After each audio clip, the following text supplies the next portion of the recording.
พยายามจะทำวิธีต่างๆให้เธอนั้นรักฉันพยายามทุกวันมอบให้ทุกอย่างที่ Hi there everyone and welcome back to Thai Reading. In this lesson we're going to expand the number of words we can form by bringing in final consonants, that is consonant sounds at the end of syllables. We're also going to look at how some of the vowels we've already learned change a little bit when there's a final consonant being used. We're going to diverge from Thai for beginners a little bit. We're going to skip some of the more complex vowels for now, but don't worry, they will be back. So there are actually only 8 possible final consonant sounds in Thai. That might seem a little bit strange when you think about how many consonants the language has, but many of these consonants produce exactly the same final sound because they are unaspirated. Your mouth will form the shape, but it will not follow through with a burst of air. Maybe an example will show this better than anything. Think about the word to press, which in Thai is got. Got. If we were going to write this word in the English alphabet, we would have to write it as G-O-T, got, or possibly G-O-D, God. But neither of these is the correct Thai pronunciation, got. There is some subtlety in the final consonant, however. The English words got and gos might sound the same in Thai style, but you can still tell the difference between got and gop, even though you can't tell whether the latter is gop or gob. We'll come back to those final consonants shortly, but there are 2 types of final consonant in Thai. Stop consonants, like the ones we just mentioned, and sonorant consonants, as Thai for beginners charmingly calls them. A sonorant consonant makes a sound in your larynx as you say it. There are 5 of them, and we're going to introduce them. They are all low-class consonants, so they will be new letters for us. The first sonorant final is nonu, and nu means mouse, and this is a n sound at the end of a syllable, like in the word gan, meaning together. The next sonorant final is ma, and ma means horse. This is a m sound at the end of a syllable, like in tom, the famous tom yam, for example. The third sonorant final is ngongu, and ngu means snake. This is a ng sound, an ng sound at the end of a syllable, like it's something you might find in tom yam, which is gung, the word for shrimp. The last 2 sonorant finals are a little bit different. The first of them is wan, which is the English W, and it adds a kind of a w sound onto the end of other vowels, changing them a little bit. For example, if we take the syllable da and we add wan, then we end up with dao, which is like an elongated form of Salah A. In the same vein, the last sonorant final is yak, which is an English Y or y sound, and it also adds a kind of y quality to the end of a vowel. If we take the word for I, da, and we add yak, we end up with the word to die, die. We will see more of wan and yak affecting vowels when we look at complex vowels. But now let's go back to the stop consonants we saw above. And we're going to introduce them with 3 letters that we already know. The first stop consonant is gogai, which makes a kind of a cut-off K sound at the end of a syllable, like in the word to fall, which is dok.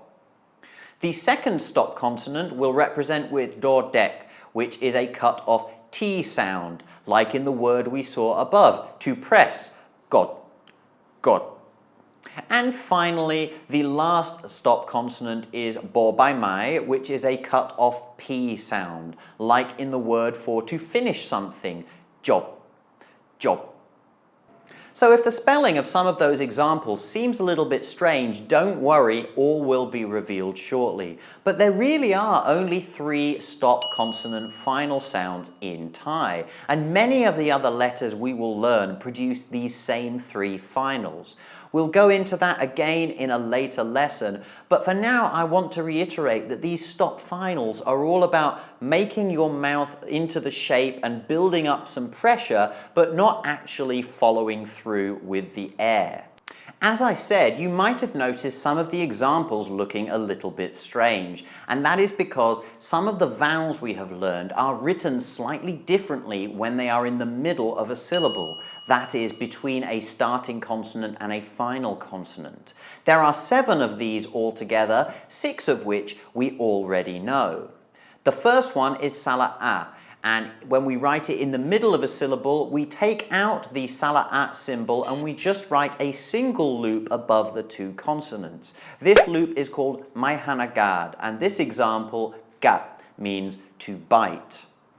The next one is Salla O, the short version of Salla O, and this vowel is actually completely unwritten. So the word that we used before, job, to finish something. It's just Jojan Bo Bai Mai, and the Salla O in the middle of it is completely unwritten when it's in the middle of a syllable. Next up is Salah A, the short version of Salah A, and here we just cut off Salah A as the shortening symbol, and we use a completely new symbol called Maidaiku instead. This is written above the consonant, and it's a little bit squiggly. You might think it looks like Maitri, but because it bends back over itself, it's fairly easy to distinguish from that tone mark.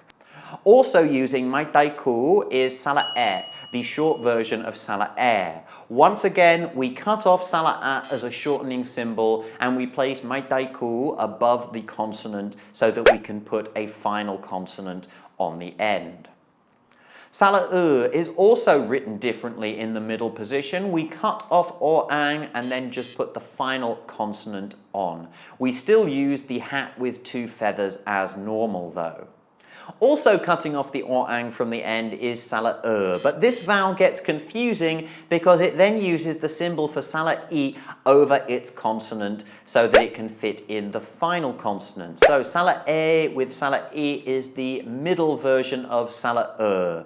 This is a little bit confusing, but you do get used to it eventually. You get used to seeing that Salah A before you come across the E, so you don't get confused, although it did seem a little bit unfair to me when I first came across this vowel. Finally, let's introduce one new vowel, our first diphthong, and that's Salah Ua. Ua. It's a weird little vowel because that first sound U isn't actually presented in anything you write. You write the consonant, Maihanagad, and then Wawan. It's a combination of things we've already seen, but there isn't an intuitive connection between what you say and what you write.